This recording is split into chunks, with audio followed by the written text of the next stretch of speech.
Now, let's explore the network module, which is the core of your ISP infrastructure. Networking, your network's command center. Manage MikroTik routers across multiple sites by simply adding a NAS. In this case, you press on Create NAS, and then you can have as many routers as possible, either from Mombasa, Kisumu, Nairobi, and all these other places, all under the NAS short name.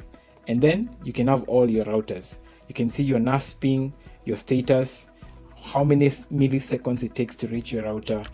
Easy router management, simplified.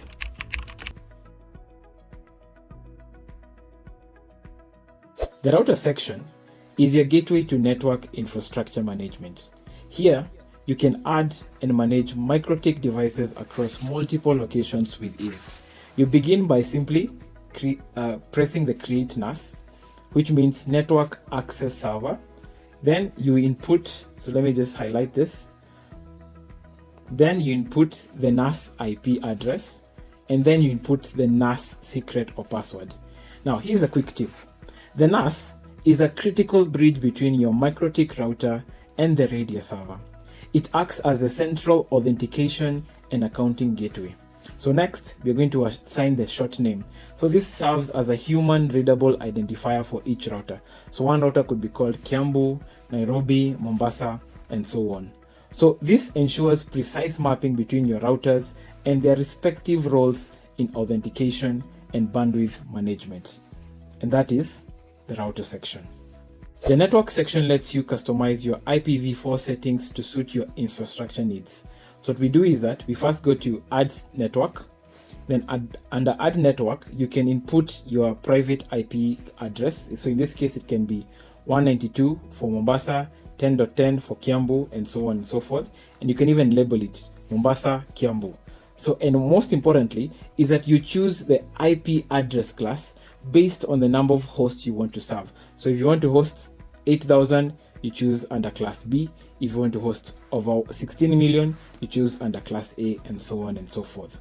Then you assign the NAS or the MikroTik router, which will act as a DHCP server for that subnet. So in this case, your NAS could be, your MikroTik could be Kiambu if you've chosen the Kiambu IP class. And what this does is that it enables smart segmentation of your network, letting you isolate, scale, and control IP distribution efficiently. Internet tariffs. This is the section where performance meets flexibility. And simply, you just tap on Create Tariff, but I want us to go through one that I've already created. So let me just highlight it here. So here we have the title. You can name your tariff. So in this case, I've named mine 10 Mbps per second. The type could be home package or business package. For pricing, you can write your custom pricing. So let's say, for example, 7,000. And as you can see, the daily charge is automatically calculated. Once you do that, you set the download speed and upload speed.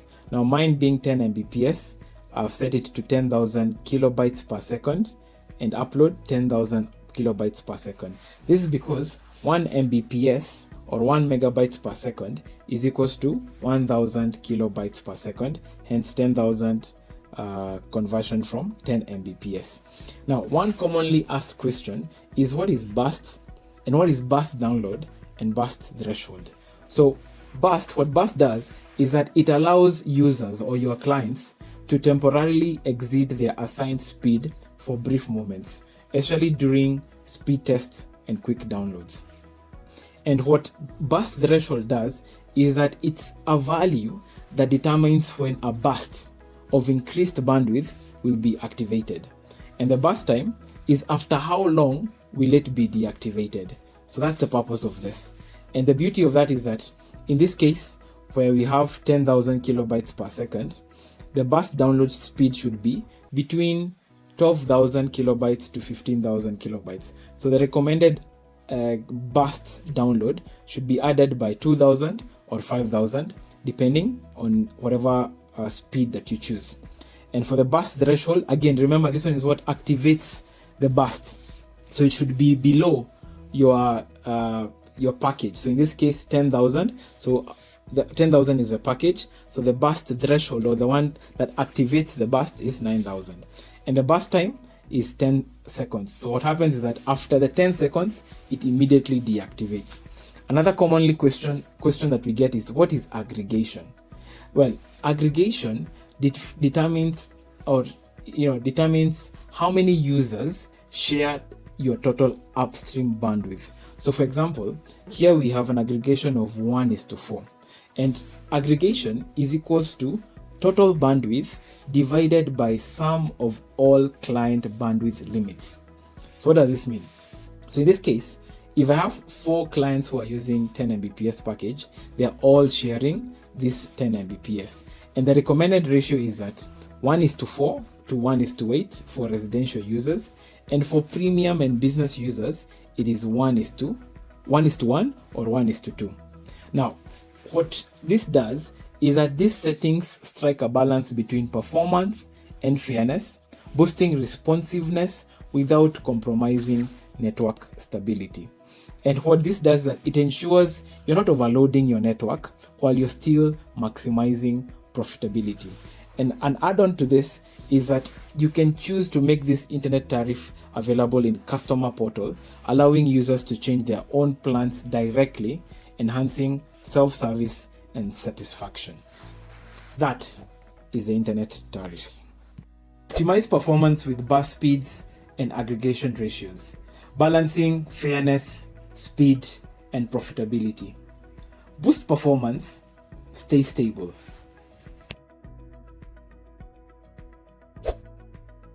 Monitor hotspot performance in real time, sessions, usage, and revenue.